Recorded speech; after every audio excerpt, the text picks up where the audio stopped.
दोस्तों नमस्कार, मेरा नाम संजय मग्गू है और मौजूद हैं देश रोजाना के डिजिटल मीडिया प्लेटफॉर्म पर। आपसे चर्चा करने चला हूं हरियाणा की राजनीति को लेकर और आपसे बात करूंगा कि आखिर हरियाणा के अंदर जो 10 लोकसभा की सीटें हैं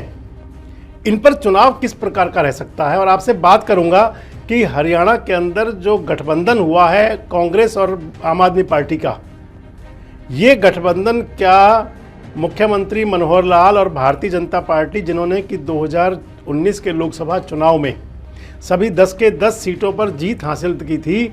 क्या उस पर कुछ झाड़ू फेर सकता है या उस पर इस गठबंधन का कुछ हथौड़ा चल सकता है। और आपसे इस वीडियो में बात करूंगा कि क्या गुंजाइश अभी कोई बाकी है कि इस गठबंधन के अंदर अभय सिंह चौटाला यानी कि इंडियन नेशनल लोकदल भी आ जाए। और अगर अभय सिंह चौटाला और इंडियन नेशनल लोकदल भी आ जाती है तो फिर चुनावी समीकरण, सियासी समीकरण कैसे बन सकते हैं। आपसे चर्चा यहीं शुरू करते हैं कि जब तक ये गठबंधन नहीं हुआ था, जब तक सीटों शेयरिंग पर बातचीत फाइनल नहीं हुई थी, तो उस समय हरियाणा के अंदर जो कांग्रेस के बड़े नेता हैं, पूर्व मुख्यमंत्री भूपेंद्र सिंह हुड्डा कहा करते थे कि हरियाणा में कांग्रेस को किसी भी गठबंधन की जरूरत नहीं है। भूपेंद्र सिंह हुड्डा कहा करते थे कि हरियाणा के अंदर कांग्रेस अपने दम पर सभी 10 की 10 लोकसभा सीटों पर भारतीय जनता पार्टी यानी कि एनडीए को टक्कर देने में सक्षम है। और आपसे एक बात और बताएं कि ये पहला ही मौका है हरियाणा की राजनीति के अंदर कि जब कांग्रेस ने किसी के साथ सीट शेयरिंग की हो।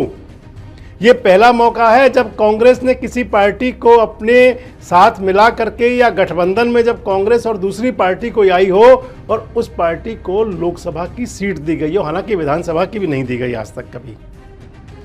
और मान लें तो पहला मौका है जब कांग्रेस गठबंधन में चुनाव लड़ने जा रही है। इस गठबंधन के क्या मायने होंगे हरियाणा की राजनीति के अंदर,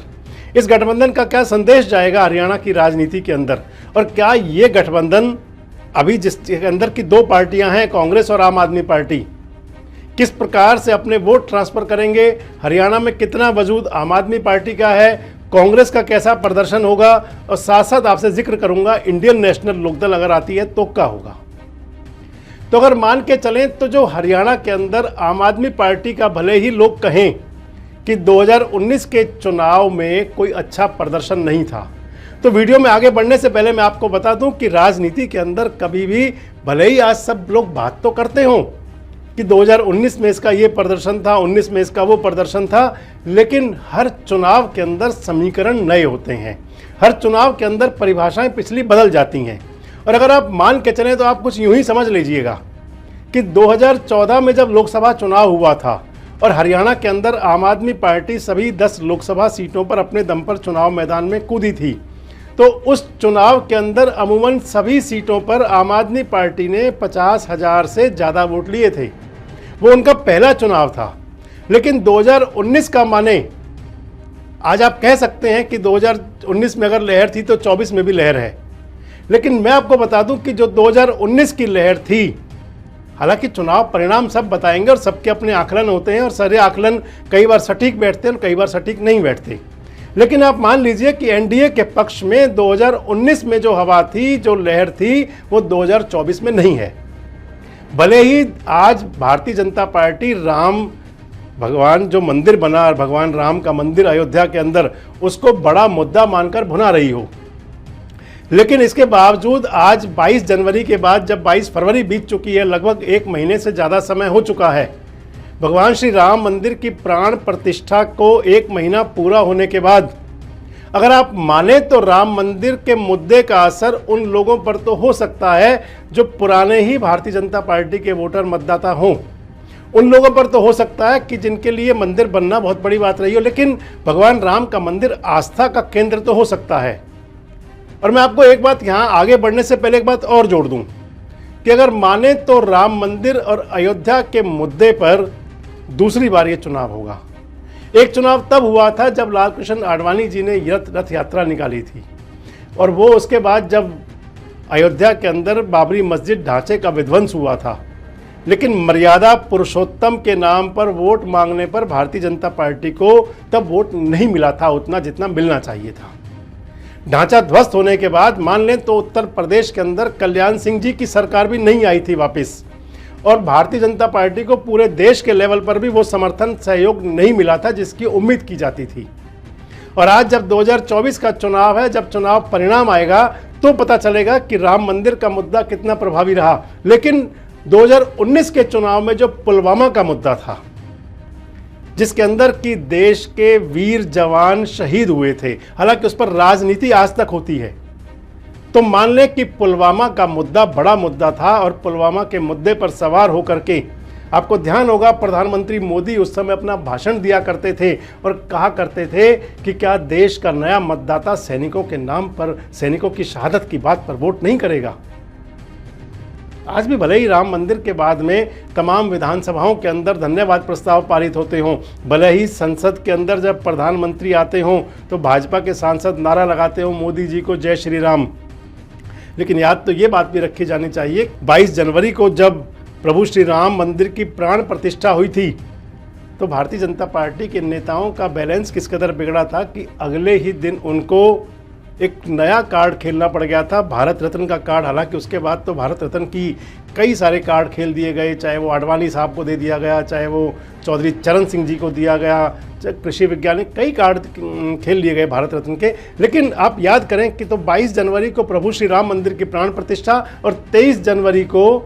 कर्पूरी ठाकुर को भारत रत्न, यानी कि ये संदेश देने की कोशिश उस समय भी कर ली थी। आपको ध्यान होगा जो राजनीति में रुचि रखते हों तो 1989 का जो वो दौर था जब विश्वनाथ प्रताप सिंह जी की सरकार थी और जब लालकृष्ण आडवाणी जी ने रथ यात्रा निकाली थी तो तब भी मंडल कमंडल की लड़ाई चली थी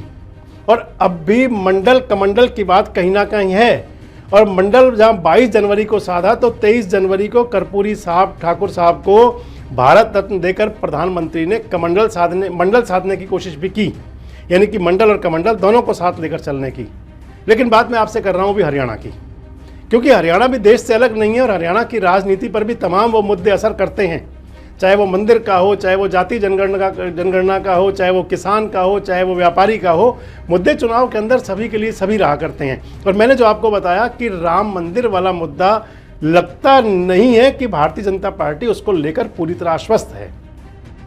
इसीलिए ही तमाम प्रकार के और मुद्दे साथ लिए जा रहे हैं।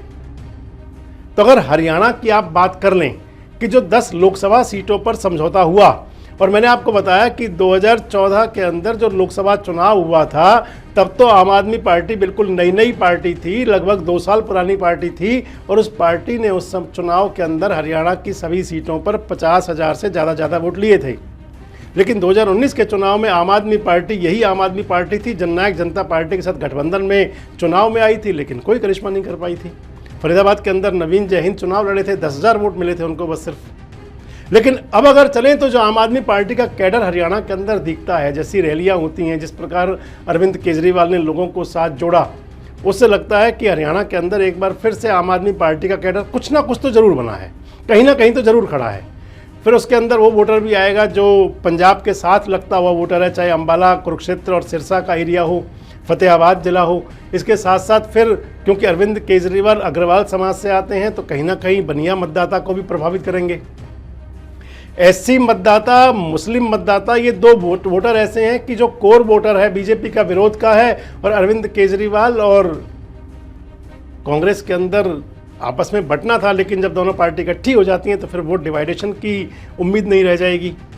ऐसे हालात में अगर मैं आपसे बता रहा था कि इंडियन नेशनल लोकदल आती है तो क्या होता है,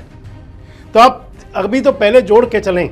कि अगर आम आदमी पार्टी साथ में है, और आम आदमी पार्टी के साथ होने पर जहां कुरुक्षेत्र की बात है तो कुरुक्षेत्र लोकसभा सीट के ऊपर आप मान लें तो जो कांग्रेस का कैडर वोटर है, कांग्रेस का कैडर वोटर अगर आम आदमी पार्टी की तरफ जाएगा तो फिर उसके बाद में आम आदमी पार्टी का प्रत्याशी, वहाँ पर जो गठबंधन का प्रत्याशी है, वो सशक्त मुकाबले में होगा। और मैंने नाम भी बताए थे कुछ पिछले वीडियो में कौन कैंडिडेट हों। और अगर आम आदमी पार्टी का वोटर जब अम्बाला के अंदर, जब वो सिरसा के अंदर, जब वो फरीदाबाद के अंदर, जब वो गुरुग्राम के अंदर आकर मेवाती वोटर और उसके साथ साथ जो कुछ स्लम बस्तियों का, झुग्गियों का वोटर फरीदाबाद के अंदर आ जाते हैं, तो यहाँ का कुछ मतदाता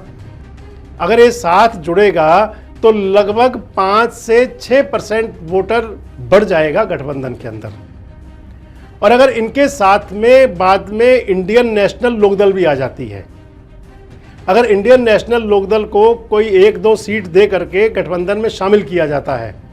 तो फिर आप मान लें कि आज के गठबंधन में तो जो आम आदमी पार्टी और कांग्रेस का गठबंधन है, तो राजनीतिक सूत्र ये बताते हैं कि सबसे पहली सीट तो रोहतक है, जहां पर कांग्रेस यानी कि गठबंधन बहुत मजबूत है। दूसरी सीट मानी जाती है अंबाला, कि अंबाला सीट के ऊपर गठबंधन का प्रत्याशी बहुत मजबूत स्थिति में रहेगा। अंबाला को आप कुछ यूं भी जोड़ के देख लीजिए कि 2019 के विधानसभा चुनाव में निर्मल सिंह और चित्रा सरावरा दोनों ने निर्दलीय विधानसभा का चुनाव लड़ा था अंबाला कैंट और अंबाला सिटी से, और दोनों बाप बेटी ने जो वोट लिए थे, पिता पुत्री ने लगभग 1 लाख के आसपास वोट लिए थे। और ऐसे में अगर कोई प्रत्याशी जुड़ जाता है, जो नेता जुड़ जाते हैं जो 1 लाख वोट ट्रांसफ़र करने की हिम्मत रखें, क्योंकि निर्दलीय प्रत्याशी के साथ ना कोई लहर थी, ना कोई उनका कोई पार्टी का वोटर था, वो तो कोर वोटर उन दोनों नेताओं का था, पिता पुत्री का था। इसके साथ साथ आप अगर देख के चलें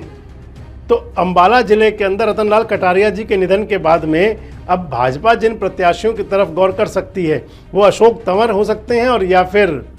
दूसरी जो है कटारिया साहब की धर्मपत्नी बंतो देवी हो सकती हैं।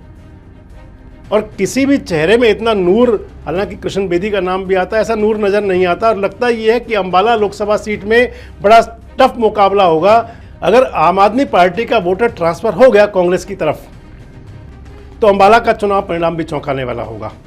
सिरसा लोकसभा सीट को आप मान के चले तो सिरसा लोकसभा सीट पर भी सुनीता दुग्गल जी की, जो वहाँ की सांसद हैं भारतीय जनता पार्टी की, उनकी इमेज भी कोई बहुत अच्छी नहीं बताई जा रही। उनके लिए भी चुनावी माहौल बहुत ज़्यादा अनुकूल नहीं बताया जा रहा। और फिर वही बात आएगी कि किसान फैक्टर प्लस पंजाब फैक्टर। और यहाँ से मैं साथ जोड़ना शुरू कर देता हूँ आपको इंडियन नेशनल लोकदल को, कि अगर सिरसा में इस गठबंधन में इंडियन नेशनल लोकदल जुड़ गया तो फिर आप निश्चित तौर पर मानकर चलें कि सिरसा की लोकसभा सीट भी गठबंधन जीत जाएगा। यानी कि सिरसा की जो भाजपा की सीट थी उस पर हथौड़ा चल जाएगा, झाड़ू चल जाएगी, जो भी कह सकते हैं आप। इस स्थिति में अंबाला के अंदर भी आप मान के चलें, क्योंकि अंबाला के अंदर एक यमुनानगर सीट भी आती है जहां पर इनेलो का अच्छा असर है, जहां से जो उनके दिलबाग सिंह जो पूर्व विधायक थे और पिछले विधानसभा चुनाव में भी थोड़े वोटों से हार गए थे, तो फिर आप मान लें कि अंबाला के अंदर भी एक अच्छा खासा वोट ट्रांसफ़र इनेलो के आने से गठबंधन के अंदर, इंडिया गठबंधन में ट्रांसफ़र हो जाएगा। और आप मान के चलें तो इंडियन नेशनल लोकदल का असर कुरुक्षेत्र में भी है। अभय सिंह चौटाला खुद वहाँ से चुनाव लड़ चुके हैं। एक बार अशोक अरोड़ा चुनाव लड़े थे इनेलो के टिकट पर, अच्छे खासे वोट लिए थे। और पिछले चुनाव में करण सिंह चौटाला थे, वोट तो भले ही कुछ कम हो गए थे, लेकिन वो वोट कोर वोटर है जिसको ट्रांसफ़र कर सकता है चौटाला परिवार, इनेलो परिवार। और अगर आगे आप चलते हैं तो गुरुग्राम की लोकसभा सीट एक ऐसी सीट है कि जहाँ पर वोट के बंटवारे की गुंजाइश बिल्कुल नहीं रहेगी। खासकर मेवात के अंदर कुछ स्लम एरिया की वोटर्स और कुछ उसके साथ साथ अगर आप मान के चलें तो फिर, क्योंकि गुरुग्राम के अंदर, गुरुग्राम सिटी में नगर निगम में आज भी 2 सीट आम आदमी पार्टी की थी। भले ही आप कहें कि छोटे मुद्दे प्रभावी नहीं रखते, लेकिन छोटे नेता वोट जरूर बटोर करके पहुंचा सकते हैं कहीं भी। इसके साथ में अगर आप अगली सीट चलें तो फिर भिवानी महेंद्रगढ़ भी सीट आ सकती है। वहाँ पर भी जाट और किसान मतदाता बड़ी संख्या में हैं और लोग चर्चाएं ये हैं कि भाजपा वहाँ से अपना प्रत्याशी बदल सकती है। अगर सोनीपत की बात अगर ना की जाए तो भी बेमानी बात रह जाएगी। तो ये वो सारी सीटें हैं कि जहाँ पर अगर इनकी केमिस्ट्री बैठ गई, यानी कि इंडियन नेशनल लोकदल, आम आदमी पार्टी और कांग्रेस, इनका एक केमिस्ट्री बैठ गई इंडिया गठबंधन के अंदर, तो फिर ये हरियाणा के अंदर बीजेपी का मैथमेटिक्स बिगाड़ देंगे। आपको क्या लगता है कि क्या हरियाणा के अंदर जो 2024 का लोकसभा चुनाव होगा वो कुछ इसी प्रकार के परिणाम दे सकता है?